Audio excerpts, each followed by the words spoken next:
Hello and welcome back to my channel. So there's this video that is going around the internet and most of the people, they have reacted on it, and I also want to put my 2 cents on this video. So it's about Rutendo Matinyarare. They were talking about the legacy of the late president of Zimbabwe. The white presenter, it seems like she was imposing questions that seems racist. So let us watch at the video and I'll come back with my commentary. Let's watch. I've been hearing the views of our guest here in studio with us, talking to Zimbabwe, with our Zimbabwean president, Rutendo Matinyarare, who is saying he was a humanitarian, he was a liberator, he was important with education, and he was a non-apologetic leader who's left a great legacy behind. What are your views on this? What great legacy has Mugabe left? Mugabe is a remorseless tyrant. He destroyed the country. Why is Rutendo here? Why am I here? We are here because our country has nothing to offer us. Why are millions of Zimbabweans here? I just heard him say, why are Europeans in wherever they are? I missed what he said. We are here because, not out of choice, but because of circumstances. We have to make a living. We can't make a living in our own country. Let's not romanticize bad leadership. Mugabe is an eloquent example of how not to run a country, a textbook example of how not to do things. He destroyed a country. And I find it a huge shame that there are people who see a hero in Mugabe, a liberator, who use all these phrases that my brother is using to describe a man who, in simple terms, was a very bad leader. Destroyed a country that in 1980 held so much promise. Yeah. If you look at the turnout of his funeral, though, and you look at the send-off for the former president, the turnout was very poor. Was it poor? Because it looked like he got an empty. There was no. There were several heads of state attended, but the National Sports Stadium was virtually empty. You can see it from your visuals. Yeah. Well, what do you say? I mean, are you living in South Africa, Rutendo? Let's ask you that question. Do you live here? Yes, I do live in South Africa, and I think it's very important for Bazilton to be able to take his context and not use that self-reference to think that that's my situation. I was offered an opportunity to come to South Africa in 1999 by a South African company that offered me a work permit while I was in Zimbabwe. I was working as a manager in a company, and I came to South Africa because of the opportunity it offered me in the marketing space. So I did not leave Zimbabwe because of the fact that Zimbabwe was not good. Number two, a lot of millions that are here. Number two, there are a lot of people that are in South Africa that have run away from land to come waiters in South Africa. They've run away from mining gold, platinum, diamonds, and resources to come to South Africa because they would rather prefer to be given a job by somebody else, to use their CV rather than to take over the land, take the resources, and use those resources to become rich the way that it has made the Rhodesians rich. Why don't they? I mean, if that's what you're saying, they're running away from those wonderful opportunities. Why don't they take up the opportunity? In fact, why don't you take up the opportunity? Why would you come and make your fortune here in South Africa when, as you've described it, you could be making a fortune in Zimbabwe? Why are you here? Because I'm part of the problem in Zimbabwe. My attitude of thinking that I had to come and take up the opportunity that was offered to me here, so why don't you go instead home? of mining land. May I ask you that? Why are you not I am going home. But right now, I've also got family in South Africa. I've got South African children, and those South African children don't just allow me to just stand up and leave, but I do have projects that I'm taking part in Zimbabwe because I've learned that those resources are the most important thing. If you have such faith in your country, in Zimbabwe, I would say and I would think you would get up and you would take your family and you would go and fix up the future of Zimbabwe. If you're saying there's land, if you're saying there's minerals, if you're saying there is so much wealth and opportunities for you there, you're living a contradiction. No, I'm not living a contradiction. You certainly are by sitting here. You're living a contradiction. Because people are suffering in Zimbabwe. So why are people not going to the Netherlands? Why are Germans not going back to Germany? Is it because their countries are bad? Is it because they're running away from problems in the UK or in the States? Why aren't Europeans going? What are you doing here? I live here. This is my home. I'm not running away from it. But why are you living here instead of Europe? Why did your great-grandparents come here instead of Europe? We're not talking about grandparents. We're talking about me. No, we're talking about you've you. made it sound like Zimbabwe needs to go back to No, Zimbabwe no, to no, show no, that no. Zimbabwe is working. We- So why are Europeans not going back to context- Europe? Why are Asians not going back to Asia? Why are they The staying in South context of Africa? the conversation is that you're saying that Zimbabwe is a beautiful country with great opportunities and people have run away from there to become waiters. The context is you are living here in South Africa when you could be going back and making that country work. That's the But context. you also forgot that I was asked to come here. Somebody thought my skills were important here. I've been and I asked to was go to asked other countries, but I believe in this But the country. and I 5 refuse But to why go. don't you believe in Europe? No, I believe in South Why Africa. don't you believe in Europe? I believe in my country. Why don't you believe in is- Europe? This is not he- about me and you. This is is he about saying- Zimbabwe. No, but But the question has to apply to Is you he as saying, well. is Okay. he saying the 5 million, 6 million Zimbabweans here were also asked to come here, like he was asked to come here? No, they were not asked. They jumped the borders out of desperation. They are here to make a living because their country has nothing to offer for them. Zimbabwe stands now as a destroyed country. All hope is lost in Zimbabwe. It doesn't help that the man who succeeded Mr. Mugabe is not doing any better. You saw when Mr. Mugabe was ousted in the military coup, the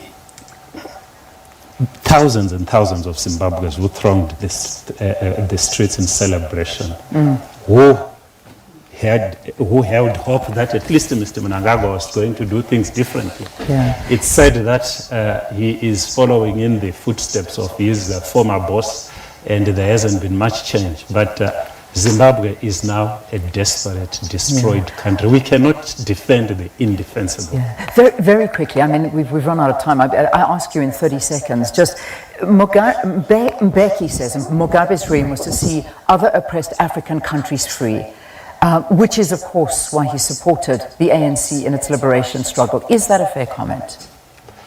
Well, it's a fair comment that Mugabe spoke for Africa's liberation, but that's not the issue. The issue is Mugabe's record in leading his own people. He destroyed the country. Zimbabwe is now completely a hopeless state to live in. I've been in Zimbabwe. The life there is so difficult. So difficult. Why? Because of Mugabe's bad policies, because of Mugabe's bad governance. Yeah. So let's not mix issues here. Yes, he might have supported the ANC. So what? Many other people supported the ANC. Okay. We have to leave it there, unfortunately. I'm sure you want to have a closing word. Yes, absolutely. And in 10 seconds, very quickly, please. Absolutely, yes. Zimbabwe has got its benefits, but we also have to acknowledge that it's at war. The entire Western world, a superpower nation, has imposed sanctions on Zimbabwe. And the fact that Basildon doesn't talk about it, I find it very But the interesting and very sanctions have weird. been imposed because of what the bad things that these people are doing. Where do you get that from? Where do you shoot your people? Where do you people get go that to from? demonstrate and you deploy Okay. soldiers to shoot them. All right. Surely the civilized Where do world you get is not that gonna from? condone it. We have seen Where it, do you get but that we from? have When did seen the it. sanctions come in? Unfortunately- Where people When go- did the sanctions come in, and when did the the people get sanctions shot? were imposed in All right, this in is the- Excuse me, guys, with my voice. I'm having flu, but I'm trying my best. When Zimbabwe gained independence in 1980s, so Robert Mugabe was serving as a prime minister until 1987. During his prime minister's tenure, he made sure that he assured the white people or the white farmers that you don't need to leave the country, stay in the country, because your skills, they are needed for the economy of the country. And the white people, they have remained. Though some they have left the country because of the civil war that have erupted between the two tribes. They have a civil war because so he have ousted Joshua Komo in the coalition government that they have formed. And now the two tribes, they started to get angry, tensions came, and civil war has erupted. So that's how they end up themselves having war at the early stage. So, but during his tenure as a prime, he made sure that he assured the white settlers to stay in the country so that they can continue or they can contribute to build the country economy. So meaning that their skill were very much needed, and some they have left because of the civil war, but some have remained. But again, Robert Mugabe has made sure that he have uplifted the livelihood of the black people by increasing their salary and providing better social services and giving food subsidy to the black people. So that was a nice thing. So in 1990, he was again elected, even though there were kind of tussles between the coalition government. So President Robert Mugabe have been elected since 1987 to the time he was removed from power. So that was a long time. But in between there, so the government was really doing good. He made sure that all the districts, all the section, they have schools. They must just put up a school so that all the kids can start going to school. That's why the Zimbabwean, they are educated just because of that system that was implemented. So that was a nice thing. But Mugabe found himself under pressure because of the war veteran that they were demanding land reform immediately, because maybe they have been also waited for a long time and the issue of the land was not solved by then. And Robert Mugabe felt pity about these soldiers and the civilians who don't have the land or they are not in the position to own the land in the country that they were fighting for.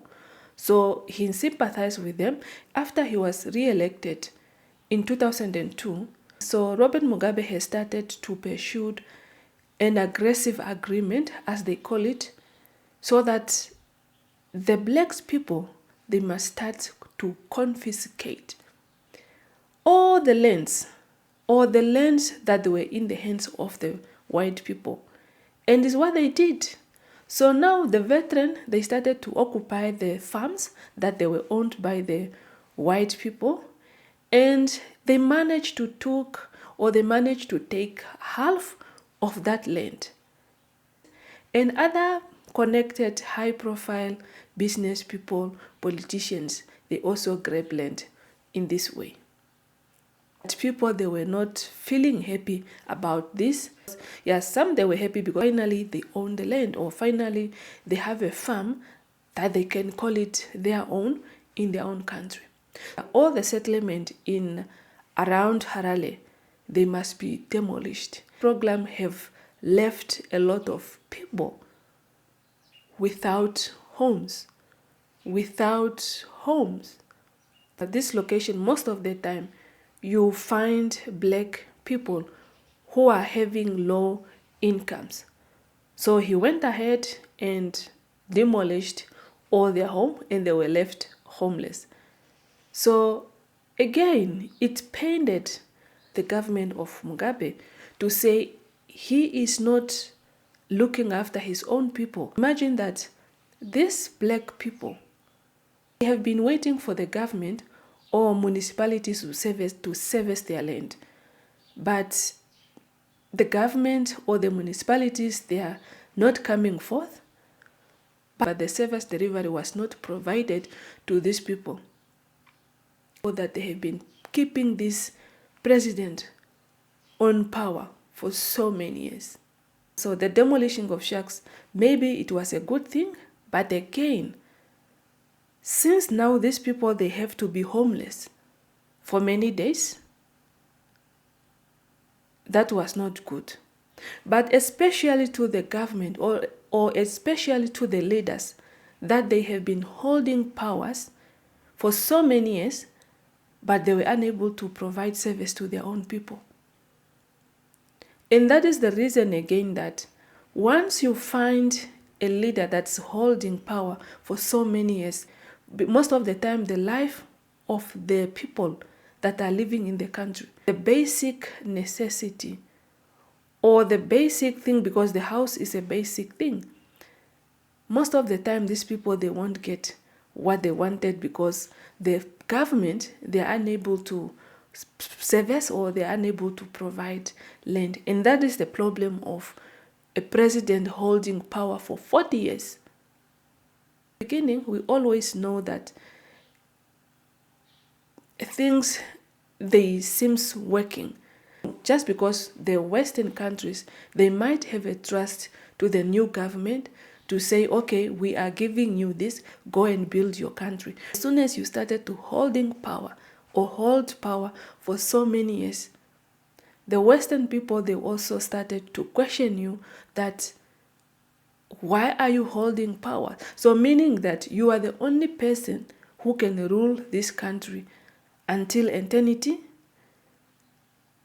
What about your vice president? What about the other people in the country if you don't want to give them chances also to rule the country? So I think that was the problem.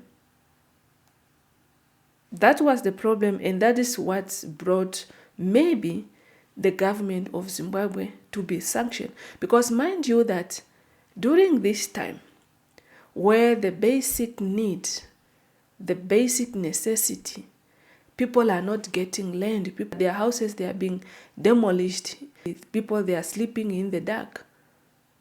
So everything started to, so everything in the country started to deteriorate. Inflation started to be high, and now the government is unable to provide services, basic services to their own people. Now they started to create also a government where nobody can question them. If they suspect you that you are against them, they will find you. We have heard how many times or how many politicians or journalists or activists that were put in prison. Because now the problem is that they don't mind or they don't care who you are. If you are a politician, a member of parliament, the moment you started to be against them, then they will come for you. So now the human violations, the human rights were not observed in Zimbabwe, according to the report. And people, they started to live in fear. People started to be intimidated. And these things has brought too much attention. It's brought too much criticism from the European, the Canadian, the United Kingdom, and obviously the USA. So people, they have been asking Robert Mugabe at least to change his way. He is governing his people or he's governing his country. But no, he said he owns Zimbabwe. Zimbabwe is his country, and everything that is Zimbabwe is belong to him. So meaning people, they must, you better mind your business the same way I'm doing here. You keep quiet and mind your business. So this threat has been going on for so many years. Now mind you that the Western also, they were angry because their own relative, their own people who are having the same color, they were also left landless because of that harsh, aggressive program that Mugabe has implemented. Just because of the war veteran that were pressurizing the president to give them land, or otherwise they are going to occupy the empty or any land or any farm that is owned by the white people. So those are the things that started to put Zimbabwe on the wrong side. So let us look at the reason why they were given sanction according to the United States of America.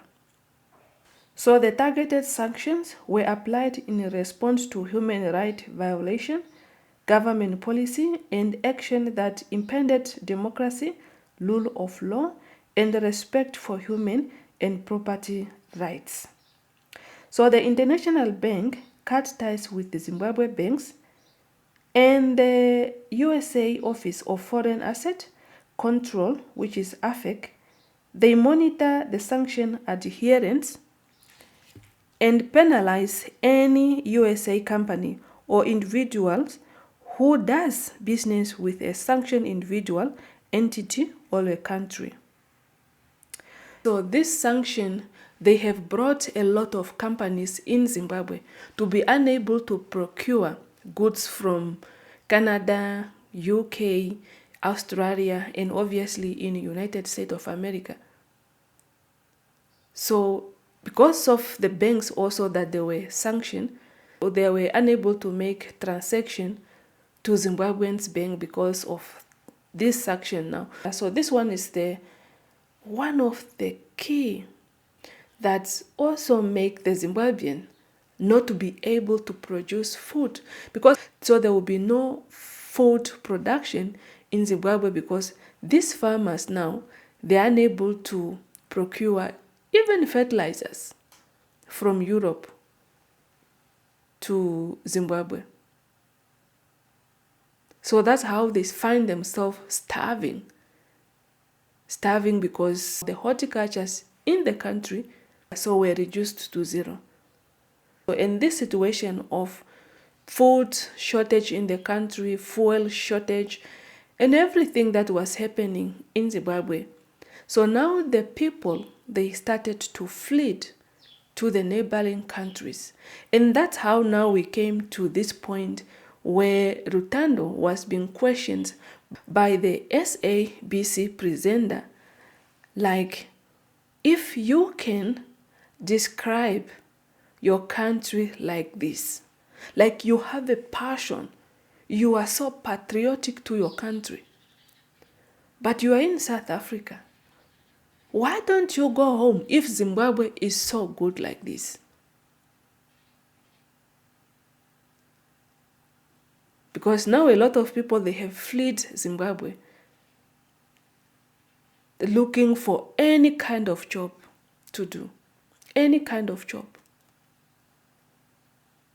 I mean, these people, they have nothing that they did not do just because of these sanctions.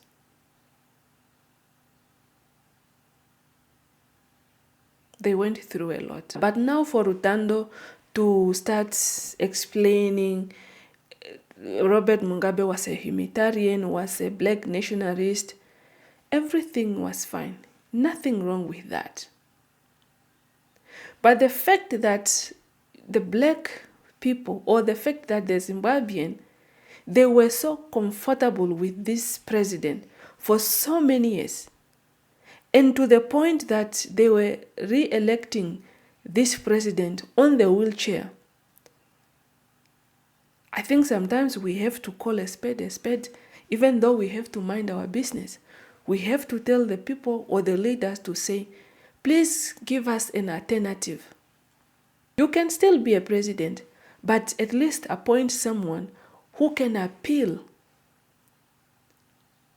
Someone who can appeal to the black people, to the Zimbabwean, also for the leader to start choosing themselves instead of prioritizing their own people first. Give service. If you are old, you step down. So I think there was a power struggle somewhere. That's why now, if this one want to be a president, the other one want to be a president, they would rather keep the old one on power until eternity come. So I'm just trying to mind my business, but really, these are the things that we need to tell our African leaders. We are promoting them to the world. But if the leader is not giving service to their own people, but they want to be re-elected, no, that one, it cannot. Give service to the people first, because we know that you are already well taken off. You have drivers, you have cookers, you have ironers, so you are catered by the government. Unlike these people that are going to sleep on empty stomach, you make them to be homeless. You make the white people also to be landless, even though maybe they were a good program that was supposed to be implemented, not to confiscate the lands from the white. But at least maybe they were supposed to say, okay, we are serious about this. Can we divide? Or can we buy the land from you guys? Or at least you must make a promise that among you white people, we want 50 farms from you, or we are expecting you guys to give us 50 farms as a start. And the program will continue to roll out in that way. But to confiscate and leaving people without land. And these farmers, again, they are the ones that were also producing food on the large scale, including the blacks. But maybe it was wrong. Yeah, so that's why the other guy, the activist, was saying there is nothing good about Mugabe. There was nothing good about Mugabe. Mugabe have been destroying the country because either his way or you out. Really, he was a good man, but it turned out to be not nice. It turned out that his legacy at the end of the day, it's because of the power struggle in the party, where now you find 2 people or 5 people who wanted to succeed the president, and they will rather keep him on power because so everyone was ready to serve as a president, and they would rather keep him on power. That's why he's coming out to utter all those words. My Zimbabwe, I'm the owner of the Zimbabwe, I own Zimbabwe, so all those things. But he was a good leader at one point. Let me put blames to the Western countries. When NATO invaded Libya, because they were looking for Gaddafi, so they have destroyed the whole country. Just looking for one man. All the bombs, all the whatever that they were doing. And they make sure that they have destroyed Libya. Either they wanted to capture this man alive, they know where this guy is, their intelligence, they were really, really alerted, but there was no need to destroy the whole country because now you also put these people in danger. So they have to restart building their country because NATO wanted to capture this guy. And when I look at this case, it's like if the Western countries, they were not happy with how the Zimbabwean leaders, they were treating their own people. Because of the report of the abusing of human rights, activists, they were put up in prison, they were beaten up, they were forced to leave the country. But if you know the perpetrator, the intimidators, why don't you go to those people? Why don't you go and put sanction on those people, just like the way you did now? Because now you have put these people to suffer. The pain that you have caused the Zimbabwean is too much. The pain was too much. Just because of the leaders. And you know that when election come, you have your own observers. The European Union, they are always coming there. The countries in Europe, they are always having their own observer there.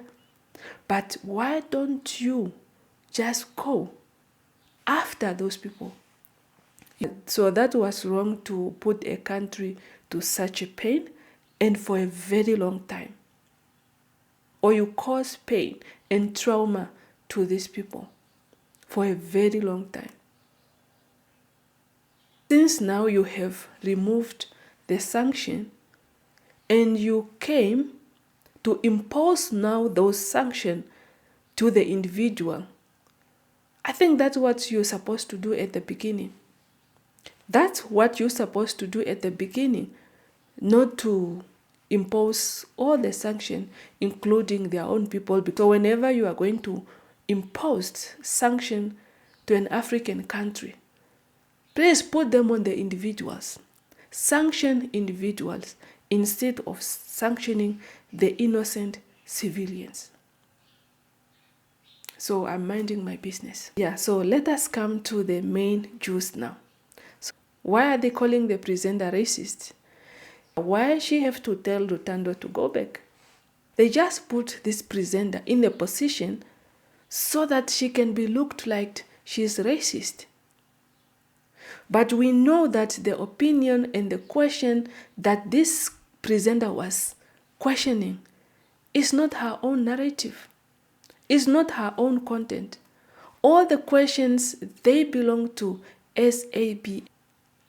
So this person was just a presenter, and question to ask this man.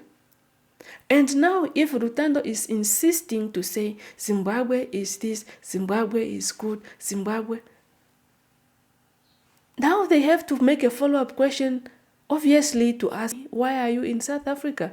If Zimbabwe is so good, so rich in mineral, diamonds, so why are you in South Africa? If Zimbabwe is so rich like this? But we know the impact of sanction, because now the countries, they are unable to trade to the rest of the world. So either now they have to trade within Africa so that they can have goods. But most of the service that they normally get from the Western countries, they are no more coming into the country. So that's why they find themselves outside of their own country looking for a better future. Any kind of job that they can be given, they will take. So that was the situation. But I believe that the questions and the content and the narrations and the narrative of what was played there does not belong to the presenter, but the content belongs to the SABC. So that's what I have for now. Thank you so much for watching. If you have watched up to this far, kindly subscribe to my channel, like the video, share the video to your loved one, and don't forget to leave your comment down below so that we can continue with the conversation in the comment section. See you on my next one. Bye-bye and bye.